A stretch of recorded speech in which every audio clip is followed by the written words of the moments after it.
এক মাস সিয়াম সাধনার পর মুসলিমদের সবচেয়ে বড় ধর্মীয় উৎসব পবিত্র ঈদ উল ফিতর। তাই প্রিয়জনদের সাথে ঈদের আনন্দ ভাগাভাগি করতে বাড়ি ফিরছে ঘরমুখো মানুষ।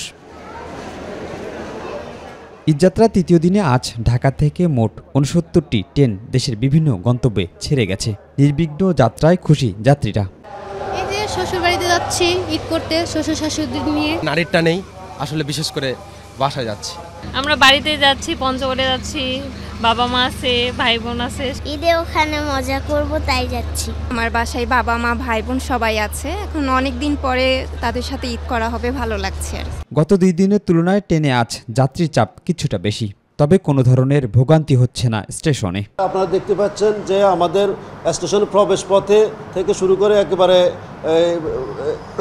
ট্রেন পৌঁছা পর্যন্ত সেখানে নিশ্চিদ্র নিরাপত্তার ব্যবস্থা আছে। এদিকে সকালে কমলাপুর রেলওয়ে স্টেশন পরিদর্শনে আসে রেল উপদেষ্টা মোহাম্মদ ফাইজুল কবির খান। এ সময় যাত্রীদের খোঁজ খবর নেন তিনি। বলেন, অনলাইন টিকিট জালিয়াতিতে রেলওয়ের কর্মচারী জড়িত থাকলে কঠোর ব্যবস্থা নেওয়া হবে। যে রেলওয়ে একটা লোকসানী প্রতিষ্ঠান, এখানে প্রতি 1 টাকা রোজগার করার জন্য আড়াই টাকার মতো খরচ হয়।